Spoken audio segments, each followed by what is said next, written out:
The Samsung Galaxy Fold 3. Here we are yet again with Samsung's flagship folding phone. Samsung says they've upgraded several things, like the internal screen durability and something called Armor Aluminum.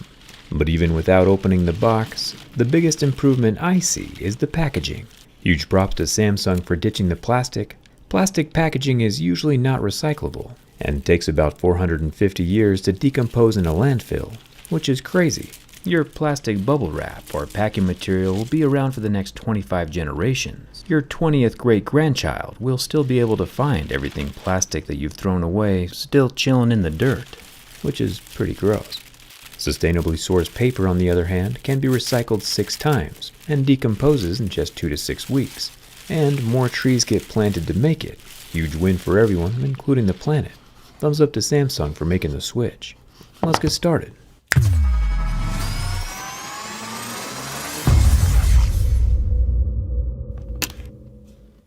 This new Galaxy Fold 3 starts at $1,800. Pretty expensive for a phone, but this phone is rather unique. Inside the box you'll get a USB-C cable, but no charging brick. But that's fine, most people already have one, and Anker makes faster chargers and longer cables anyway. I'll leave a link for my channel sponsor Anker down in the description. There are magnets inside of the Galaxy Fold 3, it's kinda towing my lighter across the table. But you didn't come here for the magnetic attraction, you're here for the Mo's action.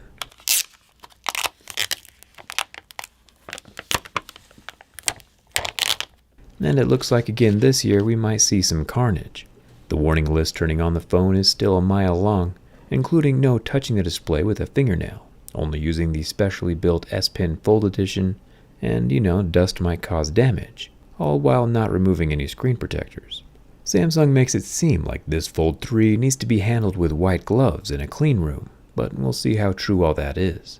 The Fold 3 is very similar in appearance to the Fold 2 and Fold 1, with a small gap between the folded screens, and a wedge shape when closed. I imagine the gap helps keep the screen from creasing too tight, and to help keep the two screens from rubbing up against each other when it's closed. Let's start the scratch test. The Fold 3 has 2 screens. The exterior front-facing screen does come with a removable screen protector. At least I hope this one comes off. The Mohs scale of hardness helps us differentiate between different materials, like plastic, which scratches at a level 2 or 3, glass, which scratches at 5 or 6, and sapphire, which scratches at a level 8 or 9. Samsung says they're using Gorilla Glass Victus on both the front and back of the Fold 3, and that matches up perfectly with our scratches at level 6 with deeper grooves at a level 7.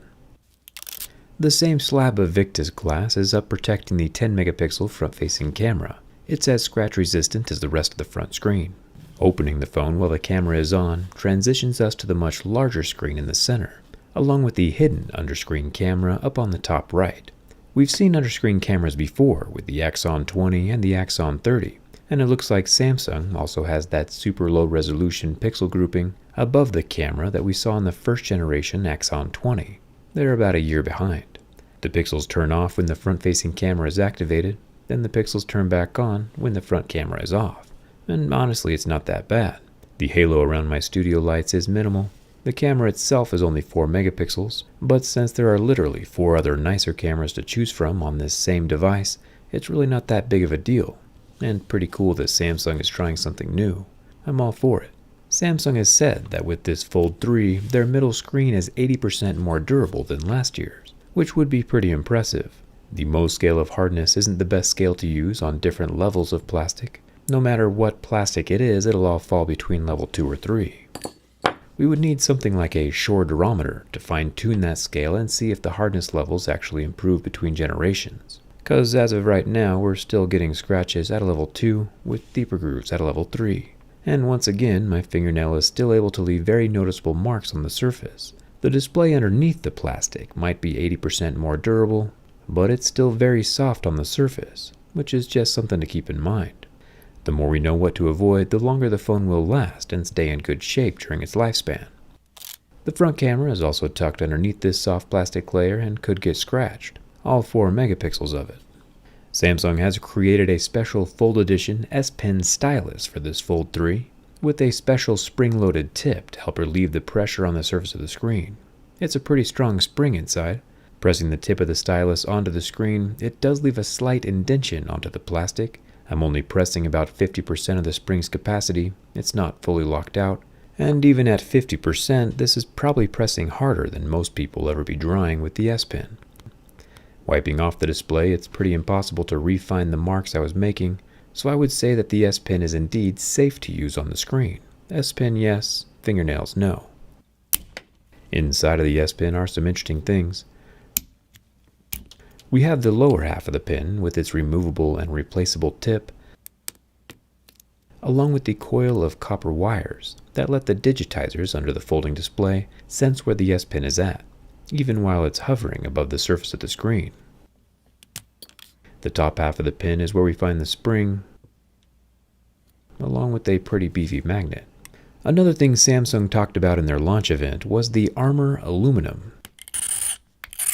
And I'm not sure what aspects of the aluminum are armored though, since it appears to scratch about the same as most other aluminum phones out there. The power button doubles as a fingerprint scanner, and the volume rocker is made from metal.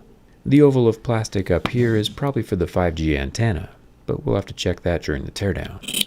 Folding the phone shut, we can scratch both top halves of the phone at the same time. We have a few microphones and a loudspeaker up here. We get some more aluminum on the hinge of the phone, along with some inlaid Samsung lettering, the same as last year. You can peel it out if you really want to, but it probably won't ever fall out on its own.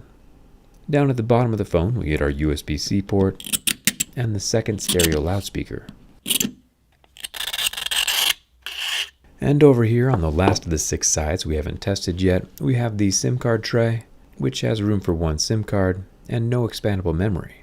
All of these things we've kind of come to expect from the Galaxy Fold series of phones. One thing I did not see coming this year though was water resistance. This guy is IPX8. The X means it's not dust proof, which is why I currently have a lot of dust in my hand. You might be asking, hey Jerry, how can a phone be water resistant but not dust resistant? Well, rumor is that Samsung has coated the internal circuits with an oleophobic coating. The coating can repel water without having to be watertight. Pretty cool technology, since it would probably be pretty difficult to plug up all the gaps and holes on a folding phone which has all those gears inside the spine. We'll have to check out the oleophobic coating during the teardown. With rocks, dirt, and dust spilling out of both ends, I think it's pretty safe to say that this is reasonably the most dirt a Fold could ever anticipate encountering in real life. We'll open and close it a few more times for good measure. Surprisingly though, the hinge is still as silent as the day it was made. No rocks, dust, or dirt is captured inside. Not sure if Samsung is still doing that internal bristle thing or not, just another thing we'll have to check during the teardown. But so far, the dust resistance is pretty impressive. I wouldn't take it to the beach or the job site, of course, but it's nice to know that it's not going to fall apart with the first speck of dust it encounters.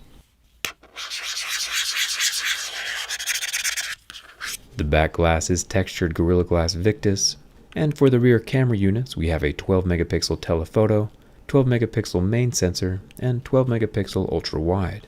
Easy to remember when they're all the same and all protected by glass. Making our way around to the front screen, we see it's a 6.2-inch dynamic AMOLED 2X with a 120Hz refresh rate. After about 14 seconds, the screen does go black, and the pixels kind of glow a dark red. Interesting. Let's see if the same thing happens on the middle screen. The middle screen is the same dynamic AMOLED but includes some folding action. This guy is a square 7.6 inches and has the same 120Hz refresh rate. Oddly enough though, it lasts about twice as long on the burn test with even less damage. The pixels only stayed a burned white color like we normally see on AMOLED displays, and even the plastic surface didn't suffer much damage, even after 30 seconds of fire. Not, super relevant everyday use, but still interesting.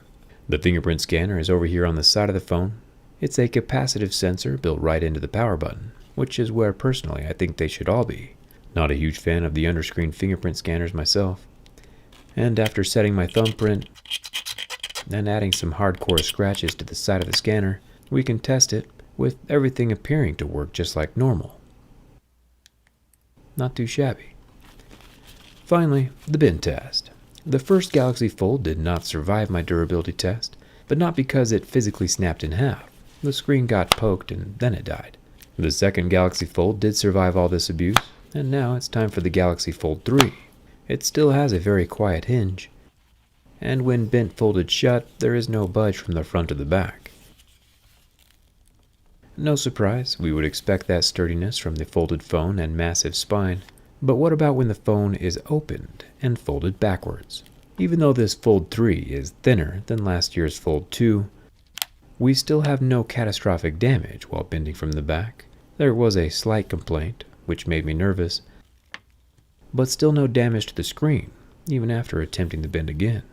The Galaxy Fold 3, surprisingly, survives my durability test. The soft inner display may not be the 80% harder surface that we were looking for, but the phone as a whole is for sure 80% stronger than it appears on paper. Nice work, Samsung. It'll be interesting to get inside and see that oleophobic motherboard during the teardown. Speaking of which, if you want a sneak peek, there's always my teardown skin from D-Brand, showing off the inside of the phone from the outside without ever needing to take it apart. Doesn't get much cooler than that. I'll leave a link down in the description so you can grab a teardown skin for your own phone, and let me know down in the comments at what price point, if any, would you buy a folding phone? I'm curious. Hit that subscribe button if you haven't already. Come hang out with me on Instagram and Twitter. And thanks a ton for watching. I'll see you around.